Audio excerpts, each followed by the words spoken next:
I was in the mechanical bay arguing with a coolant pipe when the children died. That is the sentence I have rehearsed for 5 years, and it still does not sit right in my mouth.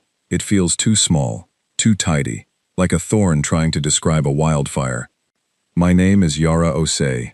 I am a commander in the United Earth Navy, and I was supposed to be in the observation deck at 1400 hours, with 43 children, who had traveled from 11 colony worlds, to say hello to the galaxy. I was not there because the environmental seal on intake valve 7 had been leaking recycled air for 3 days, and nobody had fixed it, and I had finally decided to fix it myself, because apparently the only person on this entire diplomatic ring who owned a wrench was me. The pipe hissed. I cursed at it. The wrench slipped. Then the lights went red. Then the floor shook in a way that floors should not shake. Not vibration. Not turbulence. Something had come apart somewhere above me. Something structural. I grabbed the wall. The wall grabbed back. The alarms were not sounding the way alarms sound for a drill. In a drill they pulse twice per second. Clean and rhythmic. Almost polite. What came out of the ceiling speakers was a sound I had only heard once before in my entire career. And that was during a simulation I was not cleared for. A simulation designed to make seasoned officers understand in their bodies what catastrophic hull failure felt like. It sounded like the station swallowing itself. I got my helmet sealed in 4 seconds. Fastest I have ever done it. My hands did it without me. My hands are smarter than I am in a crisis, which is the only reason I am alive. The feed in my helmet lit up. Deck 3, gone. Deck 4, venting. Observation lounge. No signal. I stood in the mechanical bay with coolant dripping off my left arm, and I looked at the observation lounge readout, and I understood what no signal meant, and the part of my brain that was trained to function under pressure said, "You need to move. You need to get to an escape pod. You need to survive this so you can report it." And I agreed with that part of my brain. I listened to it. I moved exactly as it told me to. But there was another part, smaller, sitting in the back like a child in a corner. That part was counting. 43. The pod bay was 2 corridors east and 1 level down. I ran corridors I had walked every morning for 6 weeks, and they looked completely wrong with the red lights bleeding through the smoke. 2 other crew members caught up with me in the second corridor. Lieutenant Dawson, engineering. Private Cora Webb, security detail. Dawson had a cut above his eye. Webb was not bleeding, but she was holding her left arm the way you hold a thing that is broken. We did not speak. There was nothing to say. We ran. The pod launched and the station shrank behind us in the viewport, and I did not look away from it. I made myself look. I owed those 43 children at least the courtesy of watching. What was left of the observation deck was open to space. The windows I had walked past every morning, the windows the children had been pressing their faces against to watch the star clusters, those windows were gone. And in the space where those windows had been, catching the light of the nearest star, were small things drifting. Papers, data pads, a backpack with a cartoon animal on the patch. Drawings. They had taped their drawings to the inside of the observation windows on the first day. 43 children from 11 worlds, and the first thing they did when they arrived was tape their crayon drawings to the glass. Purple planets, blue suns, alien friends holding human hands. Their teachers had tried to suggest they wait and ask permission, and the children had already been taping for 2 minutes before anyone finished that sentence. The drawings were drifting. I watched them until the pod's automated systems kicked the viewport cover closed, and I could not see anymore. Then I found the black box recorder in the pod's emergency kit. My voice, when I activated it, was completely level. That is the thing about my particular flavor of falling apart. I go very quiet. I go very still. I become extremely precise. I said my name, my authentication code, the timestamp. Then I said what I had seen. I described the Veth dreadnought decloaking above the ring with no warning signal, no declaration, no communication prior to weapons discharge. I described the interior breach pattern, which was not consistent with a standard engagement. It was consistent with a targeted demolition, specific decks, specific areas. Someone had known the layout. Someone on the inside had fed them the layout. I described the ambassador's voice coming over the open channel in those final seconds before the pod sealed. His voice was calm in the way mathematics is calm. No heat, no anger, just a calculation delivered aloud. He had said, The human experiment concludes. Removing the seed prevents the harvest. I played it back in my head 3 times to make sure I had the words right. Then I pressed record again, and I said the next part. I said that the target had not been a military installation. I said that the target had not been a weapons cache, or a command node, or a strategic asset. I said that the beings who authorized this action had chosen, deliberately, and with full knowledge, to direct their weapons at children. Dawson was watching me from across the pod. Webb had her eyes closed. I finished the recording. I marked it priority transmission. I sent it to Earth. Then I sat with the wrench still in my hand, and I did not say anything for a very long time. Dawson eventually spoke. He said, quietly, that his daughter had been on the observation deck that morning. She was 12. She had begged to come on this assignment. She had told everyone at her school she was going to meet real aliens and draw pictures with them. I looked at the wrench in my hand. I set it down very carefully on the seat beside me. Then I pressed record again on the black box unit. I said, "This is Commander Yara Ose. Additional note, timestamp follows." I said, "They did not know what they just started." I clicked it off. Outside the viewport cover, the stars did not move. The pod drifted on its retrieval signal, patient as everything in space is patient. Dawson was crying without making any sound. Webb had her eyes open now, and she was staring at a point on the pod floor that had nothing on it. I thought about 43 drawings drifting in the vacuum. I thought about what removing the seed prevents the harvest meant when you translated it out of the cold language of calculation into something honest. It meant they had done this because they were afraid of us. Not of our weapons, not of our fleets, not of our military capacity. They had done this because we were spreading, colony by colony, system by system. Humans were filling the galaxy the way water fills a space. Patient and total and unstoppable. And the Veth, who had held dominion over the Verdani arm for 4 centuries, had looked at the projections and decided that the most efficient solution was not a war. Wars are expensive. Wars produce martyrs. Wars produce grudges that outlast the generation that started them. No, they had decided the most efficient solution was a lesson, a message, something so terrible and so clean that humanity would understand, at a cellular level, that this galaxy was not theirs to fill. They had done the calculation. They had decided that 43 children were an acceptable variable. I sat with that for the remaining 11 hours of the pod's drift toward the retrieval ship.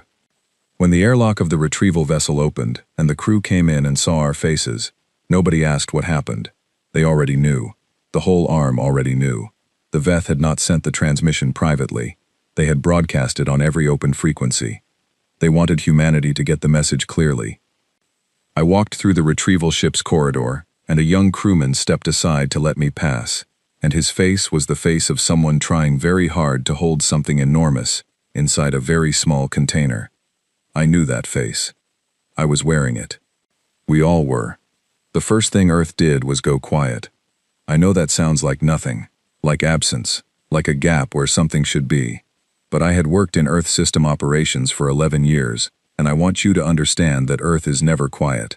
8 billion people, 300 active colonial relay chains, commercial traffic, diplomatic channels, entertainment broadcasts, weather satellites talking to agricultural drones, talking to shipping networks.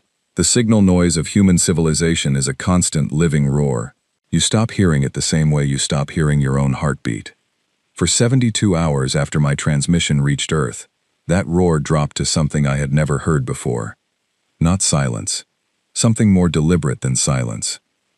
A held breath. I was on a medical station at the edge of the retrieval zone, in a bed with 2 cracked ribs I had not noticed acquiring, watching the council broadcast on a screen someone had propped at the foot of my bed. The Secretary General was speaking. Her name was Amara Diop, and she was 71 years old, and she had spent 40 of those years in rooms where every word carried the weight of decisions that would outlive the people making them.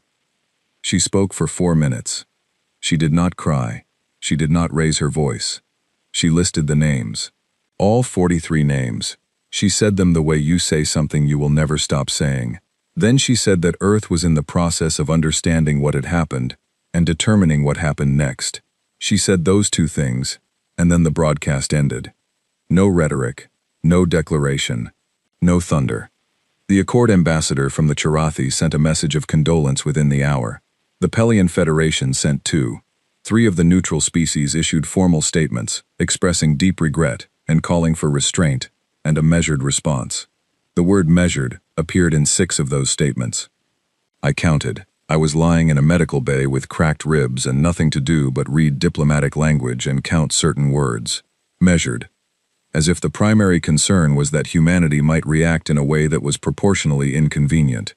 The Veth issued a statement also. I read it 3 times because I wanted to make sure I was understanding it correctly. They acknowledged the event. They did not apologize for it.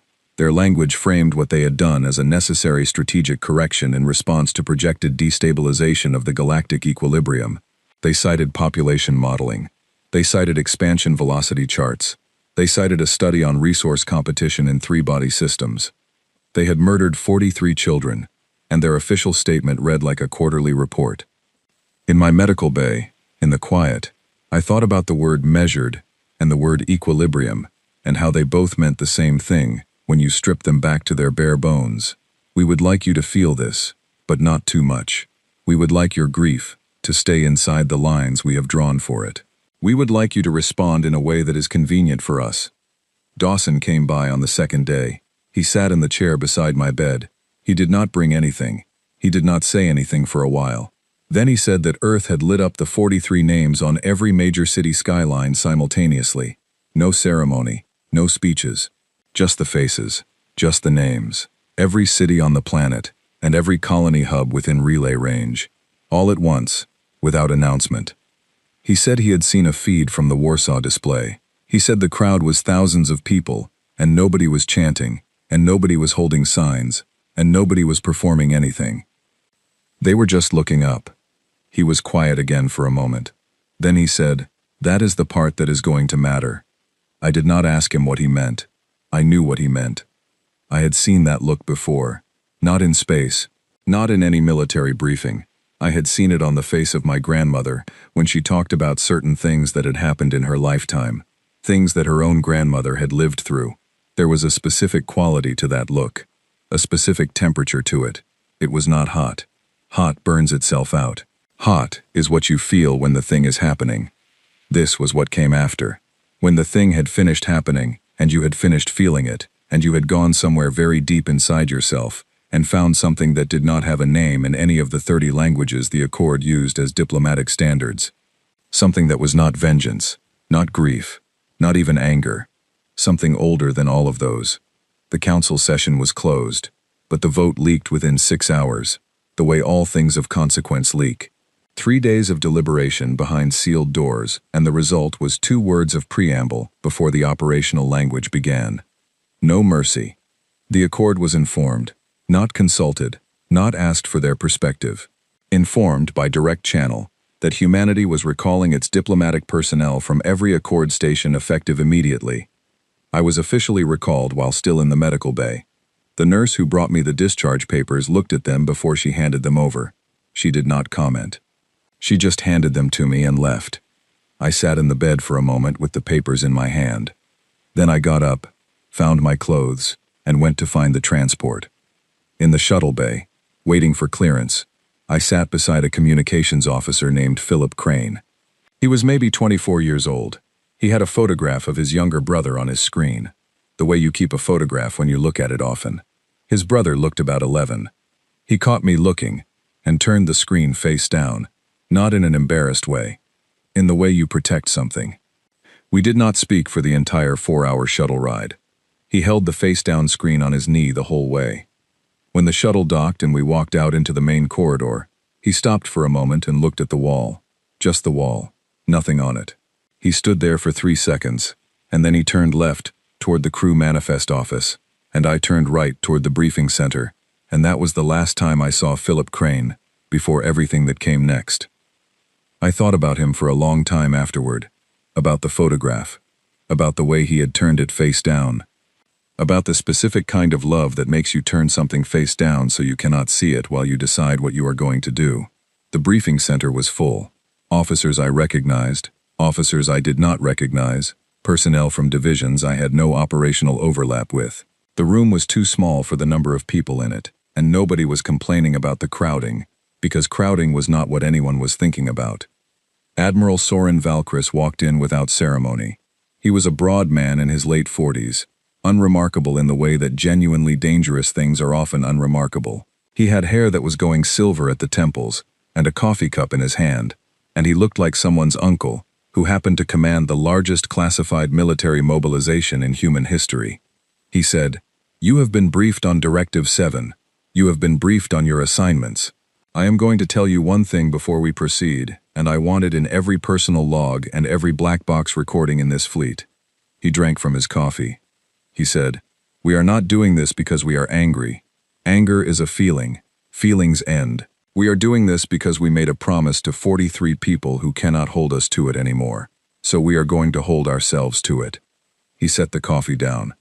He said, "Dismissed to stations." That was the whole speech. I found my station. I strapped in. Through the viewport I could see the fleet assembling, and that was the moment I understood something that the Veth strategists, with all their modeling and all their projection charts, had fundamentally and catastrophically failed to understand. They had calculated our fleet strength. They had not calculated what we had been building quietly, for 60 years, in the spaces where no one was watching. The thing about the Veth is that they are brilliant. I want to say that plainly and mean it, because what comes next could make it seem like I am dismissing them. I am not. 400 years of galactic dominance does not happen by accident. They built an empire on calculation and patience, and a quality of intelligence that operates the way deep water operates: cold, enormous, and indifferent to the things that move along the surface. They were brilliant. They were also wrong about us in a way that their brilliance made worse, not better. I am Yara Osei, and I am now the witness officer of the Cradle Fleet, which means my job is to document everything. What I decide, what I eat, what I observe, what I hear. All of it goes into the record. There will come a time, after this is over, when people will want to know exactly what happened and exactly why. My job is to make sure that record is so complete and so honest that no one will ever be able to say they did not know. So here is what I knew on the day the Cradle Fleet dropped out of faster-than-light travel at the edge of Veth sovereign space. I knew that the Accord had intelligence files on the United Earth Navy. Those files were accurate: fleet strength, vessel classes, weapons ratings, logistical chains.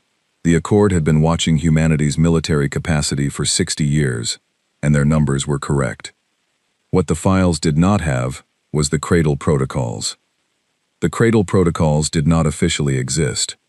They had not officially existed for 31 years, since a classified session of the UN Security Council, in which a group of people who had read their history very carefully decided that any species joining a galactic coalition should maintain, in absolute secrecy, the capacity to defend itself if that coalition turned hostile. Not because they expected the worst, because they had been the worst once, to each other, and they understood what the worst looked like when it was coming.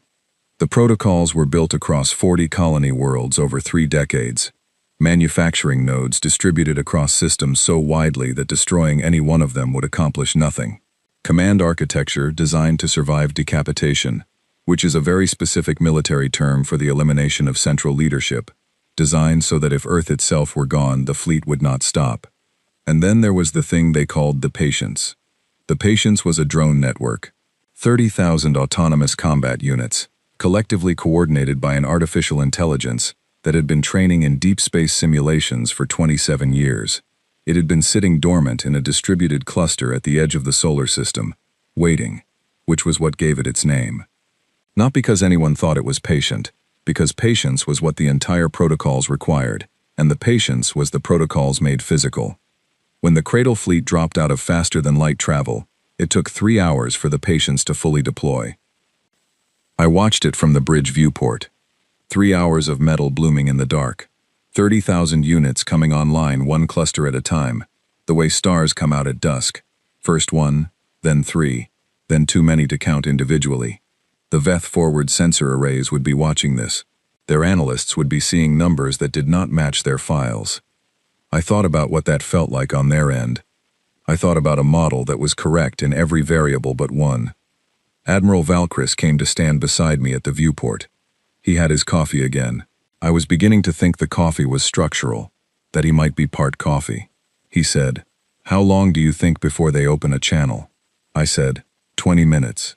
They will want to rerun their projections first. He said, 19. They run fast. He was right. 18 minutes after the patients finished deploying, a VETH communication request came through on the diplomatic frequency, the frequency they had used for 60 years of Accord business, the formal channel, the please sit at our table channel. Valkyris looked at it on the screen. He did not open it. He handed his coffee to the nearest crew member, who took it with the expression of someone handed an unexpected ceremonial object. He said to the communications officer, "Mark it received." No response. The communications officer marked it received. The VETH sent a second communication 12 minutes later. This one had the word reparations in the subject header. Valkyris did not look at that one. He said to me, "You are the witness. Put in the record that we received 2 communications and chose to proceed without response. Make sure the timestamps are there." I said, "Already in." He said, "Good." Then he said, "Begin." What happened next I will describe in terms of what it looked like from where I was standing, because that is what a witness does. A witness does not describe what she imagines. She describes what she sees. I saw the patients move. I have spent a great deal of time since that day trying to find the right word for how it moved. The closest I can get is that it did not move the way machines move. Machines have a certain logical progression. They do one thing, and then another thing. Sequential. The patients did not do sequential. It did simultaneous, in a way that looked less like a military engagement and more like something alive responding to a stimulus. The VETH forward defense stations were extraordinary pieces of engineering. I had read the technical assessments. They had been built over a century. They were layered, redundant, calibrated for every known weapons signature in explored space. They had been calibrated for known signatures. The patients had spent 27 years in simulation, developing approaches that were not in any Accord tactical database, not because they were so advanced, because they were so strange. The targeting logic of the patients was not based on efficiency. It was based on something the engineers who built it had described in their design documents as emotional modeling, which sounds unscientific and maybe even a little worrying, but what it meant in practice was this. The patients made decisions the way humans make decisions under extreme stress. Not optimal, not predictable, responsive to the specific moment, in a way that no deterministic system can fully anticipate. The VETH tactical network was extraordinary at responding to deterministic systems. It kept trying to find the pattern. There was not a pattern. There was something that 30 years of human anxiety, compressed and refined, and given the ability to move, looked like when it finally moved. I was recording everything. My voice was level and my words were precise, and every 4 minutes or so I stopped dictating, and I sat with the wrench that I had brought from the mechanical bay, and that I had, for reasons I did not examine too closely, kept in my left hand since the pod, and I held it until my hand steadied, and then I kept dictating. On the 3rd day of the engagement, the VETH opened a 3rd channel. This one was not on the diplomatic frequency.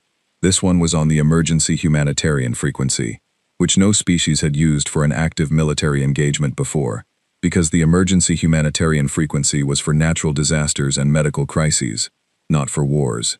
Using it for a war was an admission. The communication was brief. It asked what conditions would lead to a cessation of hostilities.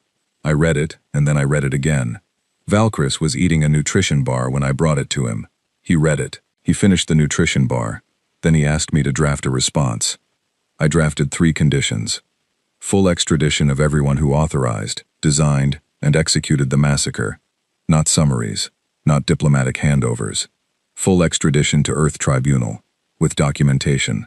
A monument, on Veth Prime, in the most visible public location that existed on their most populated world.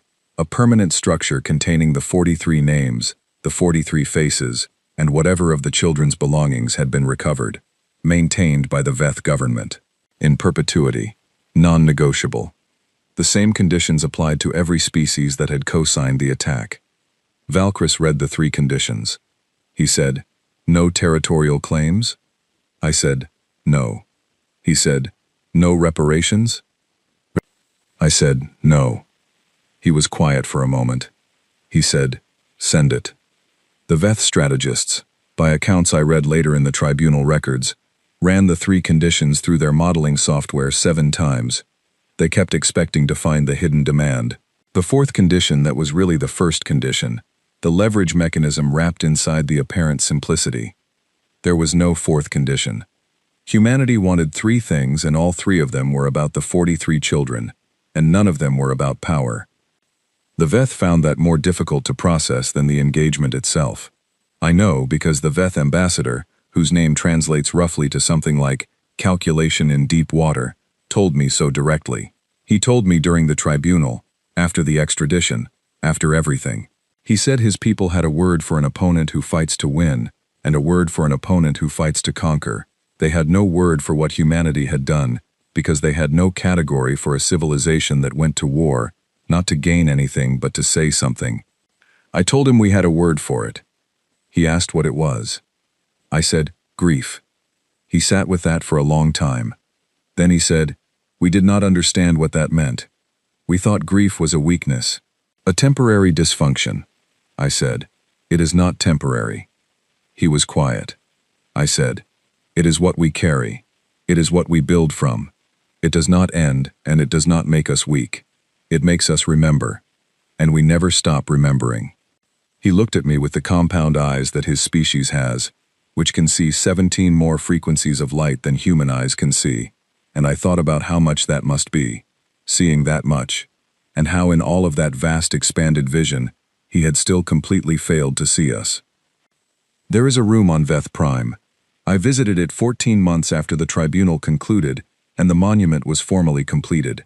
Getting there required a pressure suit and a guide, because Veth Prime has a methane atmosphere and a surface temperature that human biology finds extremely rude.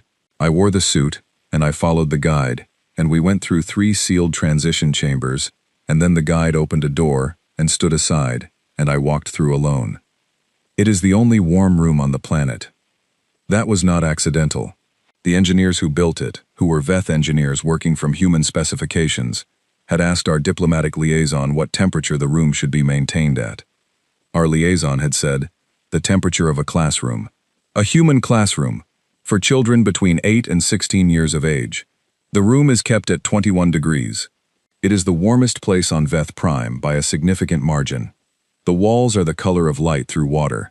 The ceiling has a small viewport that looks at the nearest star. Along the walls, evenly spaced, are 43 panels. Each panel has a name at the top in large letters. Beneath the name is a photograph. Beneath the photograph is a short biography. Not a formal biography. The families wrote them. They wrote about what the children liked to eat, and what they were afraid of, and what they wanted to be when they grew up, and what they talked about in the week before they left for the Accord Ring. One panel belongs to a boy named Owen. He was 9 years old and he wanted to be an astronomer, and he was afraid of geese, specifically geese, for reasons that his father wrote about with tremendous affection, and the exact amount of gentle humor that a father uses when he is trying to hold himself together while writing about his son. One panel belongs to a girl named Mara. She was 15. She had already applied to 3 universities, and her mother said she was the most stubborn person she had ever met, and said it in a way that made clear she meant it as the highest possible compliment. I stood in front of each panel. I had asked to come alone, and they had given me a loan. In the center of the room, in a case that will survive anything short of the planet itself failing, are the drawings, the ones recovered from the debris field. Not all of them made it. Some were too damaged, but 31 of the original 43 survived, and they are here, behind glass that is engineered to last longer than any building either of our species has ever constructed. Purple planets with smiley faces. A drawing of 2 hands, one large and one small, one human, and one belonging to a species the child had clearly invented for the purpose. A drawing of a sun, with too many rays, and a spaceship that is enthusiastically aerodynamically impossible. I stood in front of the drawings for a while. I had thought I knew how I was going to feel in this room. I had been wrong. What I felt was not what I had prepared for. It was not the hot thing. It was not even the cold thing. It was something very still and very clear, like a frequency I had not known I could hear until I was standing in the right room to receive it.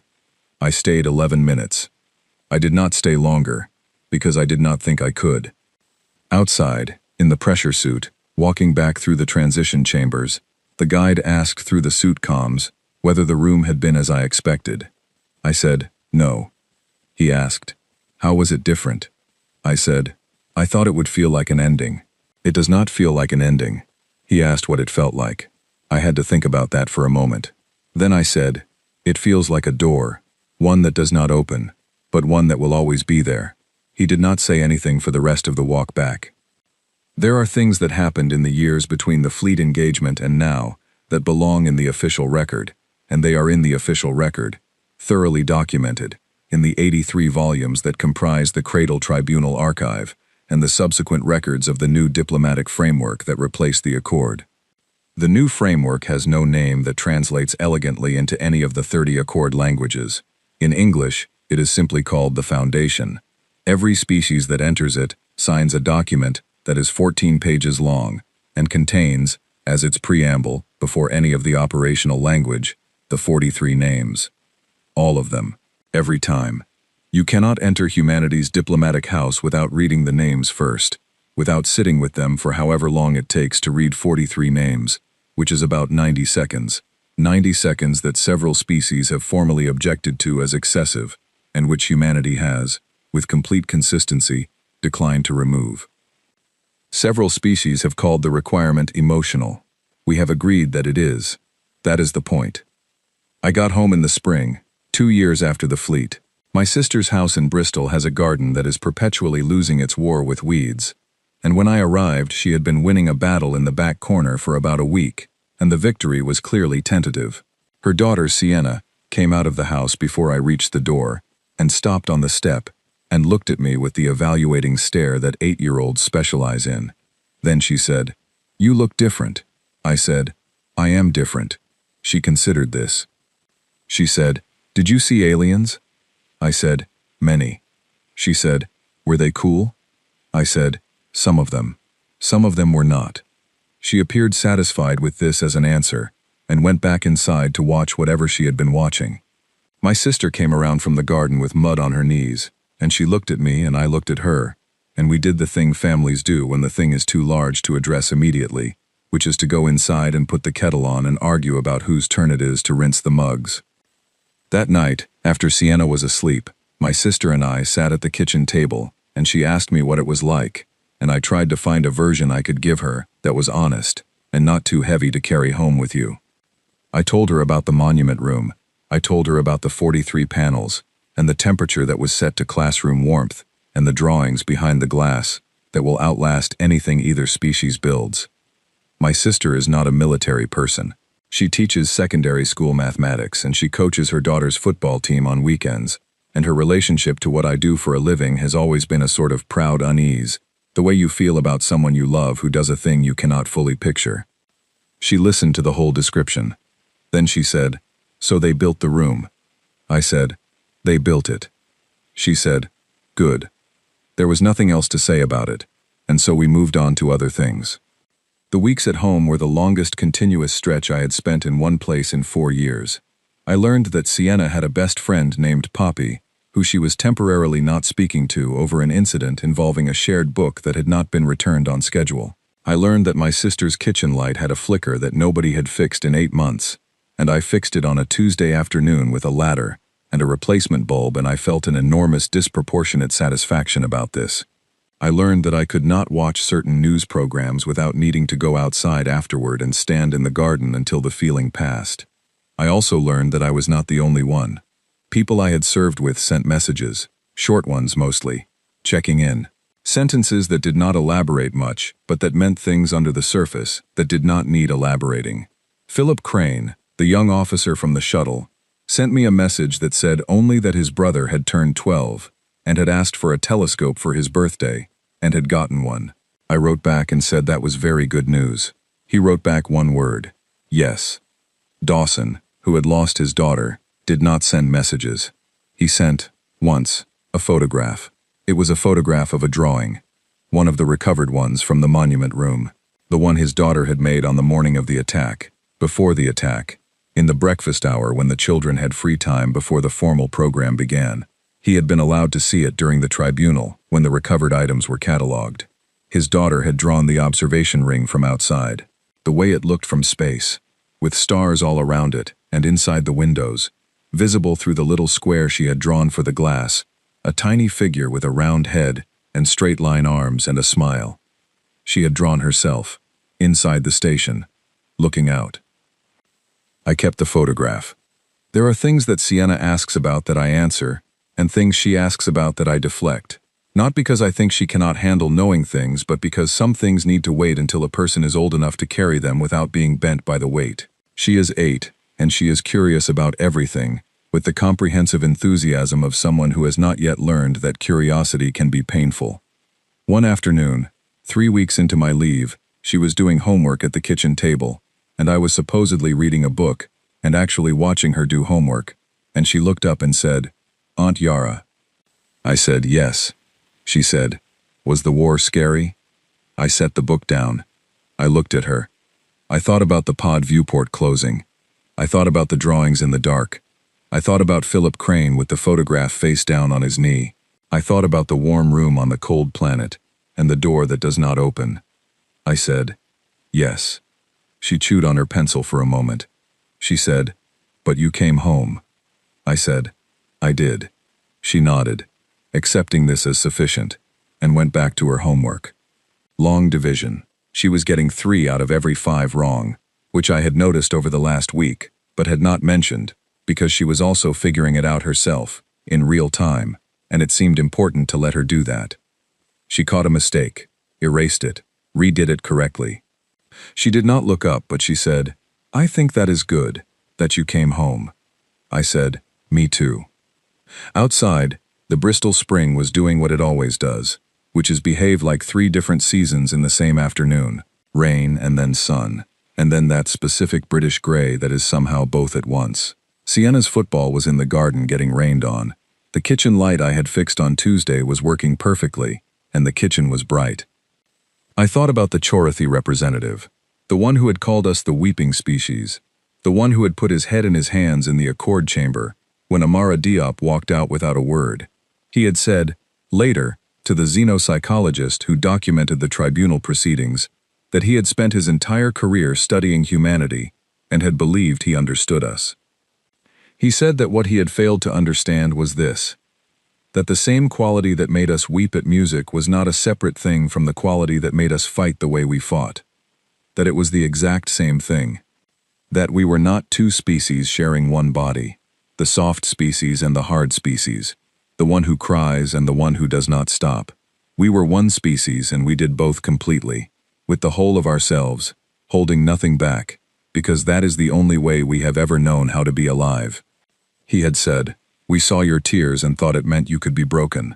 He had said, "We did not understand that the things you love and the things you fight for are the same things, that there is no gap between them, that for your species, love is not the thing you protect by becoming something else. Love is the engine. Love is what you fight with." Sienna got 4 out of the next 5 long divisions correct.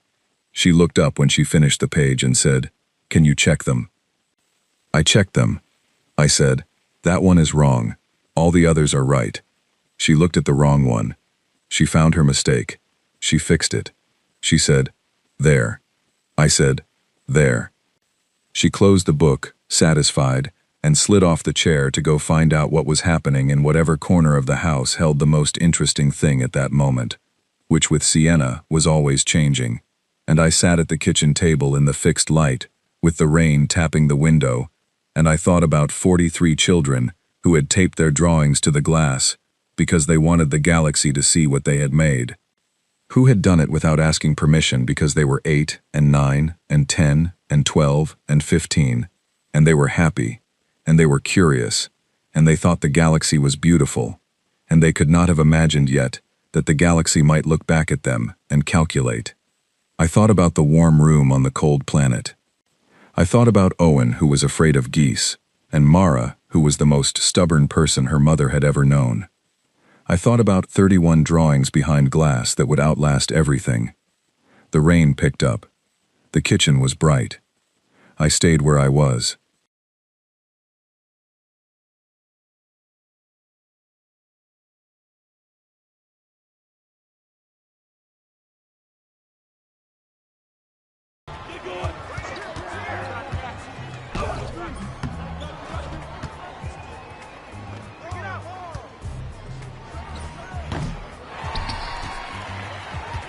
Let's